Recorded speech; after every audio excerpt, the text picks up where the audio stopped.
میں تو خوف میں ہوں.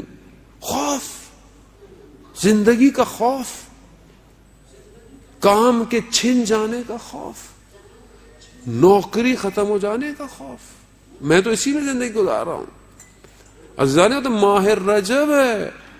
رجب وہ مہینہ ہے کہ جسے پروردگار نے اپنے آپ سے منسوب کیا ہے.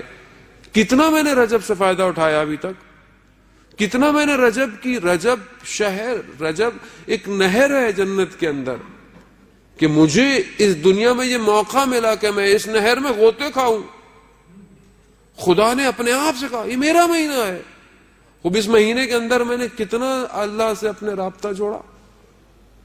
پہلا چیز جو اس مہینے کے اندر سب سے زیادہ کہی گئی ہے وہ استغفار ہے. کہ صبح اور شام 100 دفعہ استغفر اللہ ربی واتوب الیہ, استغفر اللہ واسألہ التوبہ. کتنی میری زبان ہلی ہے استغفار کے لیے. عزیزان محترم, یہ اللہ نے ہمیں اپرچونٹیز دی ہوئی تھی کہ یہ کرو. ایک شخص آیا, آیت اللہ عظمہ بہجت رضوان اللہ تعالی علیہ, درود بھیج دے محمد والے, اللہم صلی اللہ علیہ. آقا بہجت کی خدمت میں آیا کہ مجھے کچھ ذکر دیں, مجھے کوئی وظیفہ دے. وہ آج کل لوگ ہمارے پاس بھی آتے ہیں, مولانا صاحب کو وظیفہ دے دیں, کچھ شارٹ کٹ دے دیں, وہ کام ہو جائے. وہ بار آدمی گئے آج کل شارٹ کٹ کے چکر میں, دین میں بھی شارٹ کٹ چاہ رہا ہوتا ہے کہ کچھ شارٹ کٹ دے دیں, یہ 2-4 نمازیں پڑھ لیں تو سب طے ہو جائیں. عزیزان محترم, شارٹ کٹ اگر ہوتا تو میرے نبی رسول خدا اتنی زحمت کرتے اسلام کے لیے. اللہم صلی علی محمد. ہاں, شارٹ کٹ نہیں ہے, کچھ عمل ایسے ہیں جو آپ کو تیزی سے آگے لے کے جا سکتے ہیں. ان عملوں کو ڈھونڈیں کہ اہل بیت نے ان عملوں کے بارے میں کیا کہا ہے. خوب آئے ان کی خدمت میں, کہا کہ مجھے کوئی وظیفہ دیں, کچھ ذکر دیں. کہا استغفار کرو. یہ آدمی سوچتا ہے کہ یہ کوئی بات ہے, اتنی سی بات کہہ دیا استغفار. خیر کہتے ہیں, ہم وہ عالم کہتا ہے, شخص کہتا ہے کہ میں نے سستی کی عمل کے اندر اور عمل انجام نہیں دیا. کہتے ہیں میں سو رہا تھا, میں نے خواب میں دیکھا کہ مجھے ایک بہت چونٹی سے پہاڑ کی نیچے پھینکا جا رہا ہے. تو اچانک سے مجھے یاد آیا کہ استغفار کروں. کہہ رہے میں نے استغفار کرنا شروع کر دی تو مجھے اچانک سے زمین پہ آرام سے بٹھا دیا گیا. صبح جب میں اٹھا تو میں آغا بہجت کی خدمت میں گیا تو میں نے انہیں اپنا خواب فرمایا تو وہ مسکرانے لگے اور انہوں نے کہا کہ کیونکہ ہم چیزوں کو سمجھتے نہیں ہیں, غافل ہیں. عمل چھوٹا ہو مگر خدا کے نزدیک بہت بڑا ہوتا ہے. عزیزان محترم, استغفار, آیت اللہ تحریری حفظ اللہ فرماتے ہیں استغفار تاریکی کو دور کرتا ہے. کون سی تاریکی؟ بولیں گے یہاں تو روشنیاں ہیں, روشنیوں کا شہر ہے. نہیں عزیزان محترم, میرے نفس کے اوپر جو غفلت طاری ہو چکی ہے اس نے مجھے اندر سے اتنا تاریک کر دیا ہے کہ مجھے استغفار کر کے اس کی تاریکی کو دور کرنا ہے. سب سے بہتر عمل استغفار ہے. ابھی چند دن باقی ہیں, ہم اس کو انجام دیں. دوسری چیز اس مہینے کے اندر کہ میرے رسول خدا حضرت محمد مصطفیٰ صلی اللہ علیہ وسلم رسول خدا نے ارشاد فرمایا کہ جو شخص ماہ رجب کے جمعے کو 100 دفعہ سورہ توحید کی تلاوت کرے گا, روز قیامت ایک نور ہوگا جو اس کی جنت تک رہنمائی کرے گا.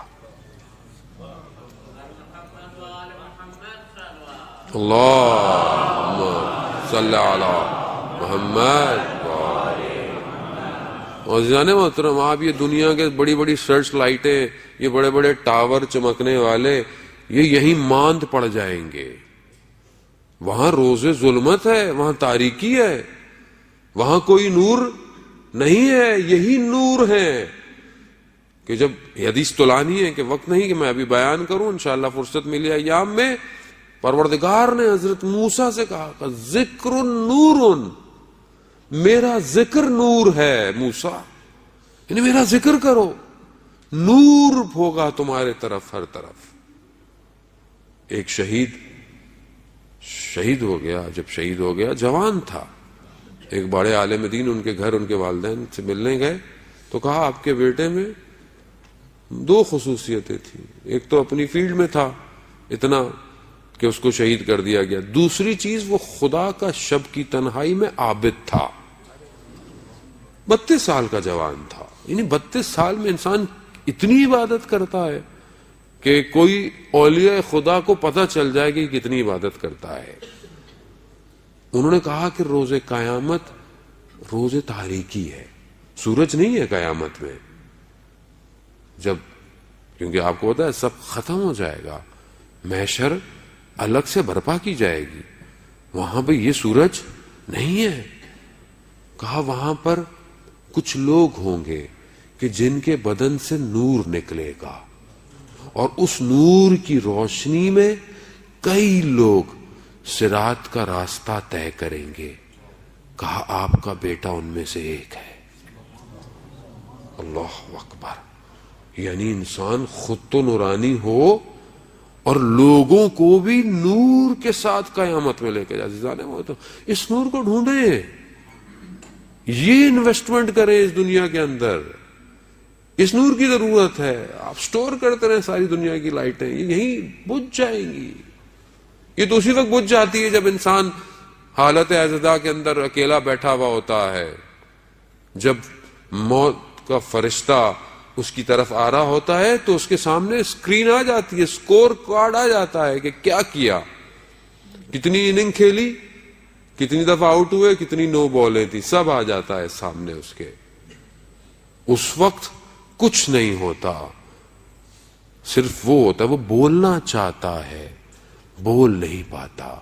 اپنے اطراف میں کھڑے ہوئے اپنی اولاد کو, اپنے دوستوں کو کہ دیکھو یہ عمل مت کرنا, مجھے نتیجہ نظر آ رہا ہے. اور اتنا سخت عمل ہوتا ہے روح کا بدن سے نکلنا کہ جیسے کئی ہزار تلواروں کی نوکیں ہوں اور انسان کے بدن کو چپ رہی ہوں. آسان نہیں ہے معاملہ. ہم نے بڑا لائٹ لے لیا ہے, بہت ریلیکس ہو گئے ہیں, ہم لوگوں کو ریلیکسیشن دے بھی دی گئی ہے. اصل میں مولا وارث ہیں, کچھ بھی کرتے رہیں. مولا اس کا وارث ہوتا ہے جو وراثت کو دکھاتا ہے. وراثت یا نسبی ہے یا وراثت سنقیت کی ہے.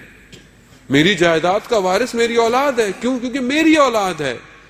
خب اگر میں مولا میرا وارث ہے تو میرے ذات میں کوئی ایسا عمل تو ہو کہ مولا کہے کہ ہاں میں ان کا وارث ہوں. میرے عمل مخالف سمت میں ہوں اور وراثت میں مولا سے مانگ رہا ہوں. عزیزان محترم, وہ عدل کا امام ہے, وہ حق کا امام ہے. اسی حق اور عدالت نے تو اسے تنہا کر دیا تھا, اور آج میں یہی عدالت اور حق کو سائڈ پر کروں اور کہوں مولا نہیں. عزیزان محترم, یہ کہانیاں ہیں جو ممبروں سے ہمیں دی گئی ہیں, میٹھے میٹھے کیپسول. بہتر ہے تھوڑا سا تلخ کیپسول لے لیں, ورنہ روز قیامت کہیں گے کہ مولانا صاحب آئے تھے, ہمیں سلا کے چلے گئے جگانے کے بجائے. آخری رسول خدا کا کیا فرماتے ہیں, اتنے لوگ سو رہے ہیں, جب مریں گے تب جاگیں گے. سو رہے ہیں, غافل ہیں. اتنا سخت عمل ہے کہ جب بدن سے روح نکلتی ہے. مگر قربان جاؤں میں اہل بیت پر کہ ہمیں اس سختی سے بچانے کے طریقے بتا گئے. کہا آخری ہفتے میں ماہ رجب کے 3 روزے رکھ لو. کتنے؟ 3 روزے رکھ لو.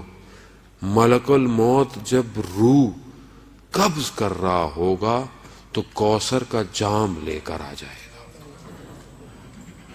ماہ رجب ہے, اس کو سایہ مت ہونے دیں. عرفا جب ماہ رجب شروع ہوتا ہے اپنے اوپر ایکسٹرا سختیاں کر دیتے تھے.